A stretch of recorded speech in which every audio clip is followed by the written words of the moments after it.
Love, light, and blessings. Shamanic Hour Priestess here. And I wanted to do a spirit chat. I've been wanting to do this video all week, but I haven't had the chance. I've been really busy working. I'm not complaining. I've been working it. But this video is going to be one of my spirit chats. I don't know how long it's going to be.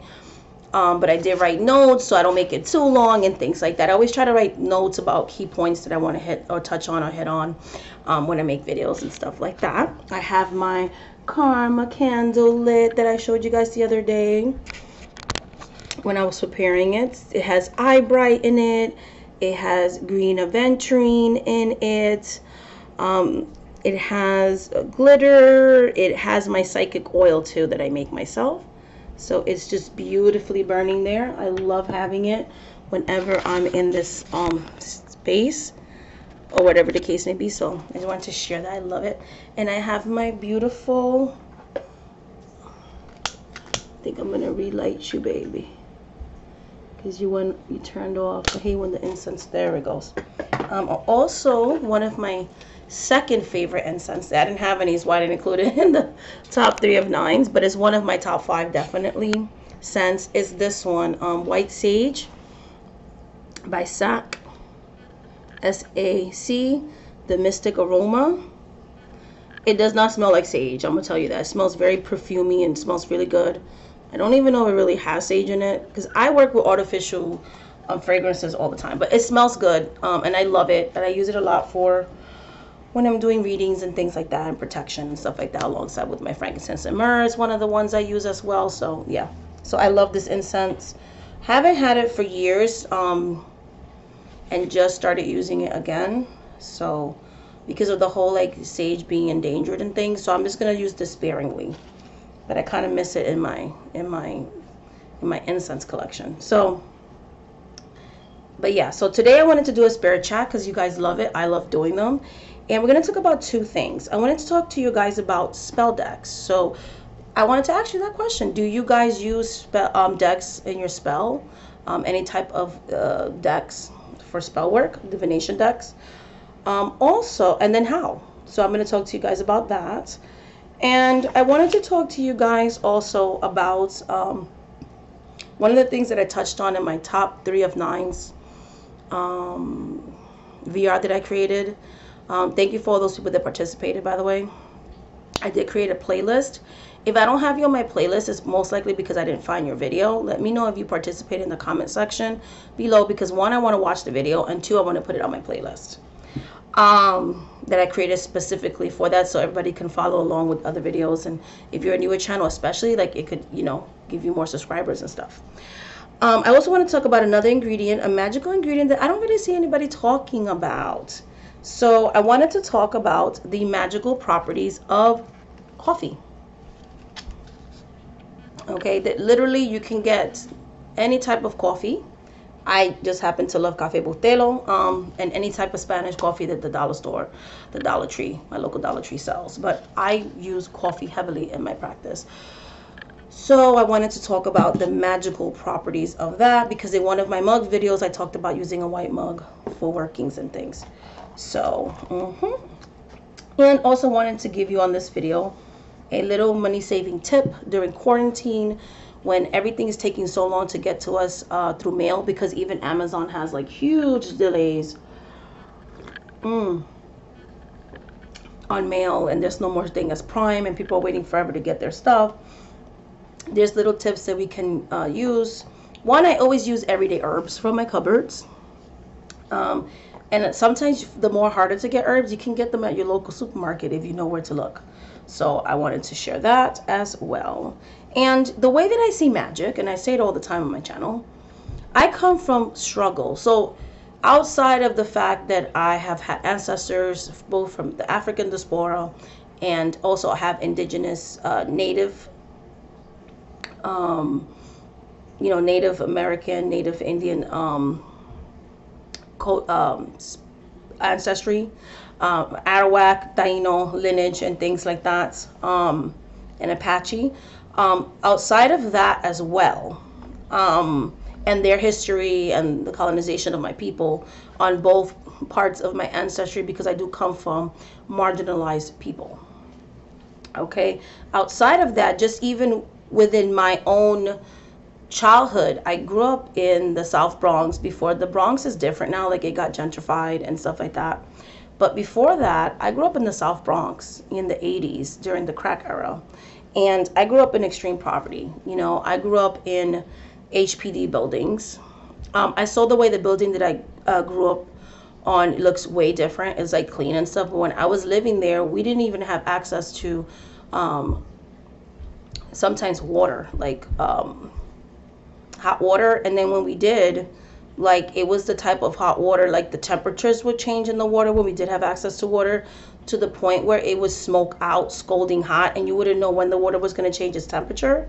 So my mom would go outside to the trying to think of the English word that they would call it, the fire hydrant, and people would just open it up with their tools, open it up, get the water, and then bring it upstairs. Because sometimes, like I said, we didn't even have running water, and the person that owned this building was just allowed to do whatever they want. They weren't so strict about laws in the 80s, believe it or not, especially impoverished, brown, migrant, non-English speaking people.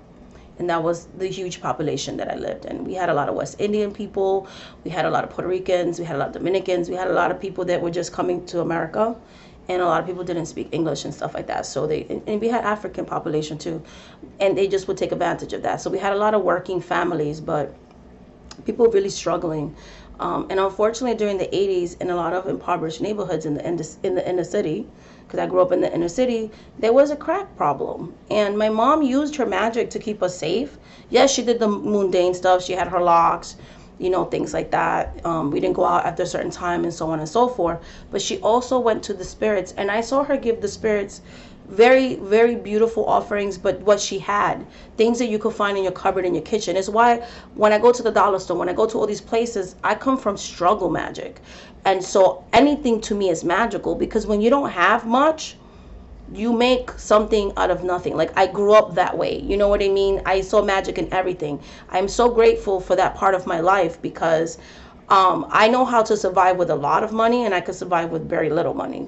You know, I have survivor skills. You know, I can struggle if I have to struggle, and I know how to survive that struggle. You know, a lot of people, when I talk to them, like, oh yeah, I grew up poor, and they grew up like in a house or whatever. And to me, and I'm not putting them down or whatever, to me, I consider those people that consider them poor, living in poor neighborhoods and houses that maybe weren't the best houses. To me, they were rich, because I literally grew up in an apartment building that had like a garbage dump next to it. Like, people would just, like a landfill, if you want to say, like, people would just throw everything there. And there was piles of garbage on one side and a dilapidated crack house and the next. Like, I'm not even exaggerating. Like, that's how we grew up. And I grew up like there was prostitutes in my neighborhood. We knew the local drug dealers. I knew all the code words when they would like try to warn each other about when the cops were coming and stuff. Like, I grew up like that. I've seen people get killed. Like, you know what I mean? I've seen it all. There's nothing that I can watch in a movie that I haven't lived through. So, like I said, now my mom, she's better. You know, we eventually got out of there. The area has since been, like, it's safe now and it's fixed up, and the building is really nice. One of my clients actually showed me a picture of it. We were talking one day, and I was like, oh my God, my neighborhood looks so much nicer now. But like I said, I grew up around the crack era, so that affected a lot of us brown people back then. But anyways, so, you know, when we eventually left, my mom eventually ended up going to Staten Island. She ended up getting a home, and she has her own home. She lives in a nice condo. Like, she's living well. You know, it was through her spirituality that she was able to sustain her children and to get her children out of poverty. This is why I'm so protective of my magical secrets. This is why I don't sit here and give everybody my secrets over YouTube, because literally our practices in our family got us out of poverty. My practices got me out of poverty when I left my ex-husband. You know, it is the way that I sustain my children. It is the way that I pay my bills. So my spiritual gifts, when somebody tells me I shouldn't charge for my gifts, I'm not even going to answer you. Like, I'm not even going to engage in arguing with you, because I have the right to charge for my skills like any other person who has a skill in anything else. I can charge what I want for my skills, because they're worth something. They've worked to get me out of poverty. When clients see that you're giving them good results, they'll keep booking your stuff. And literally, that's what got us out of poverty. That's what continues to keep our heads afloat in my family. So So that's the perspective that I come from when it comes to magic. So I wanted to talk about decks in magic. So a lot of people talk about using tarot in their magical practices.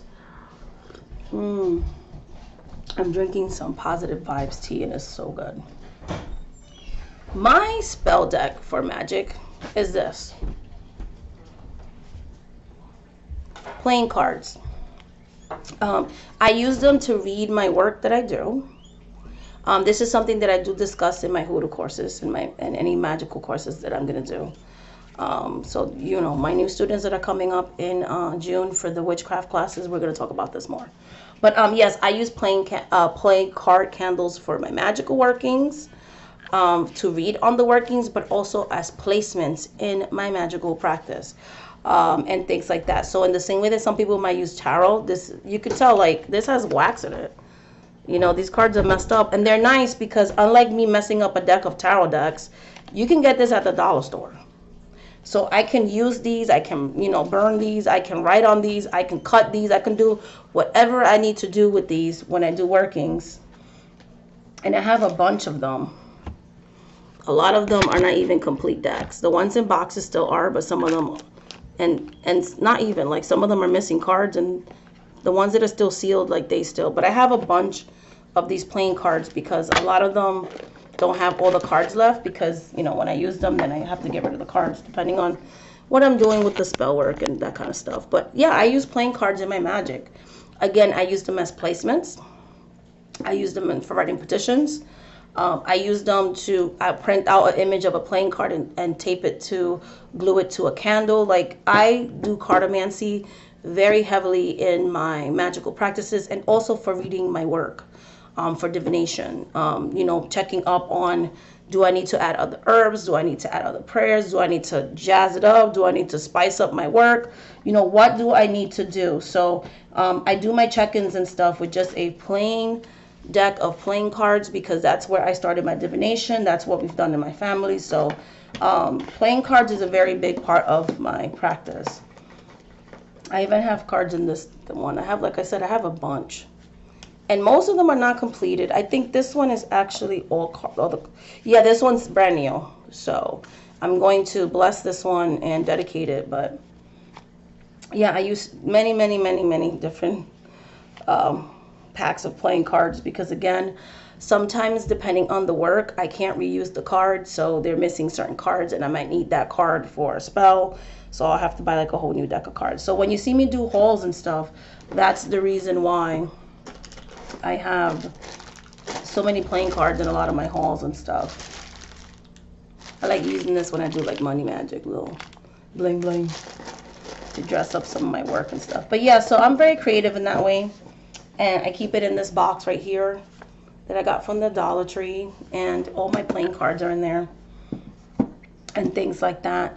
Another thing that I wanted to touch on is herbs. So a lot of times I have people like, oh, I ordered herbs from like a magic shop or it hasn't come back at Amazon and things like that.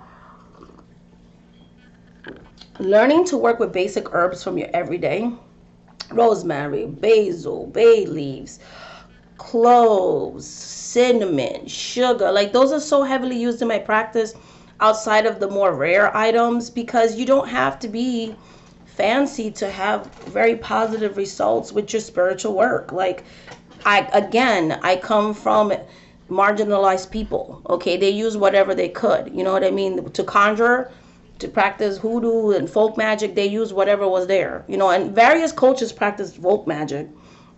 And a lot of them say the same thing, like you use whatever's there, you know what I mean? There's someone on YouTube, she practices Italian folk magic. She talks about that all the time. You know, Mary Faroum, like she talks about that all the time. We have that in common. Like we're always talking about just use what you got. So one thing that I do is, so this one is yerba mate. Yerba mate is hard to get right now with the quarantine and stuff. You have to like go to a botanica, like a herb shop, and mail's so delayed. I literally went to my local Spanish supermarket, bought this tea, and the teas contain the herb in the tea bag. All you have to do is open up the tea bag. That's what I did with the eye bright and the candle that I showed you, because I couldn't get eye bright till like May. I needed it now. I bought the tea instead. Got it in 4 days from Amazon. You can buy teas from Amazon. It's considered food, so it's essential. You can go to your local supermarket, whatever the case may be. Cut it up, open up the bag, use the herbs inside of it. You can create your spiritual oils. You could put them around your candles. You can use them the same thing you would use them if you bought them in loose form. So this still has the properties of yerba mate. So if there's a recipe or oil or a magical working that requires something like this, you could just buy it in tea form. Eye bright is sold in tea form. Chamomile is sold in tea form. Dandelion root is sold in tea form. Some teas even have licorice root. So look at the ingredients of these teas that you buy. You can literally use the herbs inside the tea bag and you have a spell. And teas don't cost a lot of money. So you don't have to buy these really expensive herbs for outrageous prices on the internet if you need to do something real quick. These are things my mother taught me. My mother made magical ingredients out of literally anything, which brings me back to coffee. So someone who comes from ancestors like La Madama in the Indio spirits. La Madama, a group of spirits that were herbalists, curanderas in their own right. These were the people that in the black church laid hands on the sick and they were healed, spoke tongues, you know what I mean, prophesized, knew their Bibles backwards and forwards, used the Bible to create very powerful workings. Indigenous ancestors of various cultures did the same thing. They were also involved in their own form of conjure that I rarely see anybody talk about. They also practiced their own form of hoodoo. It's why when I talked about African American hoodoo, I said it had Native American influences in it. So does Caribbean magical practices as well. There's Native American influence in Santeria. There's Native influences in voodoo for the Taino, the Arawaks. So they did the same thing. Some of them, oh yeah, I'm converting to Christianity, and they're using the Bible as a powerful tool to work it against their very oppressors. You know, you use what you have. And one of the things when it comes to me, my practice, being that I have Native ancestry and African ancestry, I give them a lot of times coffee as an offering. Coffee is good for opening up your third eye, for opening up your crown chakra, for helping you amplify your intuition. Coffee is good to give to a lot of spirits of discernment. Like I said, when you have nothing else, when you have no money to buy nothing else, and you're, you know, struggling financially or whatever the case may be, okay, many spirits take a plain cup of coffee.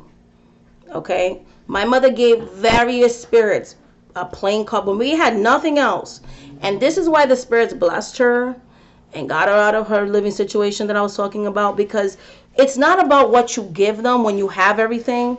It's about when you give when you have nothing. When you give the best of the best of the best, the spirits know our hearts, and they know, like, oh, this might be the only thing I can give you today is a hot cup of coffee. They're going to bless you 10 times over. There's a story about Oshun. In some paths, Oshun doesn't like wearing yellow. And you see a lot of people talking about how she loves yellow.